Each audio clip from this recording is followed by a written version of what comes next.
Ons is al 'n tydjie lank besig om te praat oor Handelinge. En vanmiddag praat ons lekker saam oor Handelinge hoofstuk 15.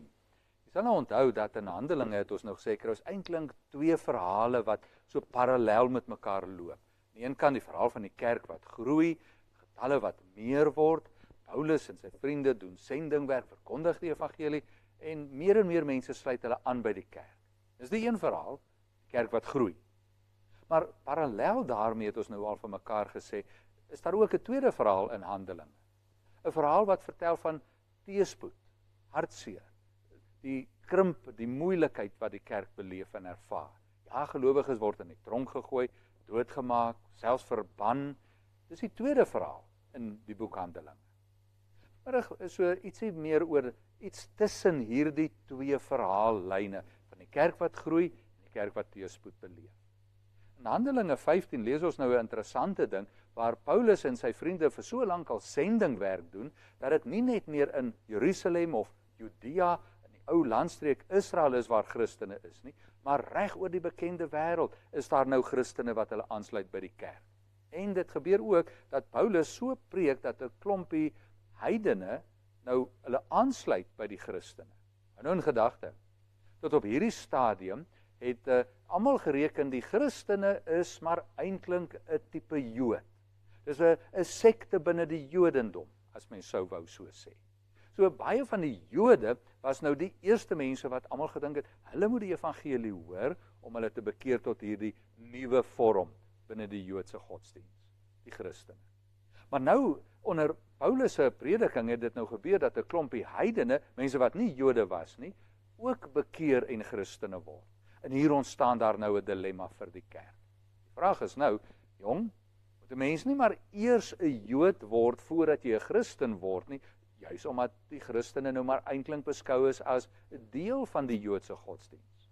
En hierdie vraagstuk het in die vroeë kerk so 'n dilemma geword dat daar 'n groot vergadering daaroor gereël moes word om uit te sluit, wat is nou die regte ding? Moet almal, heidene veral, eers Jode word, die Joodse wette nakom, voordat hulle Christene kan word. Paulus en sy vriende het gesê, nee, dis nie nodig nie. Mense wat uit die heidendom Christene word, is Christene klaar uit en gedaan, hulle hoef nie eers Jode te word. Maar 'n klompie Jode wat Christene geword het, het baie sterk daaroor gevoel, hierdie mense moet juis ook eers Jode word, voordat hulle Christene word.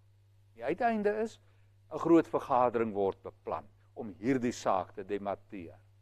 Ons sou nou amper kon sê, die eerste algemene kerkvergadering vind plaas in Jerusalem, wanneer leiers van hierdie Christen gemeenskappe reg oor die bekende wêreld in Jerusalem bymekaar kom om oor hierdie saak te praat. Moet heidene wat Christene word, eers Jode word en dan Christene, of hoe moet die kerk daaroor dink? Natuurlik was daar die groot standpunt van die Jode wat Christene geword het, wat sê, ja, verseker, 'n mens moet eers 'n Jood wees, die Joodse gebruike nakom, voordat jy 'n Christen kan word. Maar daar was ook ander standpunte. En op hierdie algemene kerkvergadering is daar dan nou ewig debat gevoer oor die standpunte. Uiteindelik kry ons waar Petrus in vers 7 tot 10 van Handelinge 15 sy standpunt stel. Petrus sê baie duidelik, nee wag. God dink nie anders oor mense wat uit die heidendom kom en Christene word, as wat hy oor ander Christene dink. God kies almal, juis ook mense wat heidene was en Christene word. Uiteindelik maak Petrus hierdie belangrike stelling in vers 11. Almal word gered net deur die genade van God in Jesus Christus. Net dit. Daar is nie 'n wet nodig wat nagekom of gehoorsaam moet word voordat 'n mens gered word. Dis nie nodig, sê Petrus, dat 'n mens eers die Joodse wette moet nakom as jy 'n Christen wil word. God red jou klaar op grond van sy genade, nie op grond van iets wat mense doen. Nou Petrus se standpunt is vir ons 'n baie waardevolle teologiese beginsel. Dit is nie iets wat ons as mense hoef te doen voordat ons gered word. God red ons suiwer deur sy genade in Jesus Christus. Dit beteken vir ons vandag ook nou natuurlik, daar is nie nuwe wette wat ons eers moet nakom nie. Jy hoef nie eers soveel keer kerk by te woon voor jy gered word. Jy hoef nie eers groot gedoop te word of in tale te kan praat voordat God jou gaan red. God red mense op grond van sy genade Nie op grond van iets wat mense doen. Juist hierdie waardevolle les stuur ook ons geloof vandag. Dis Petrus se standpunt op hierdie algemene kerkvergadering. Kom luister 'n volgende keer verder na hoe hierdie vergadering verloop.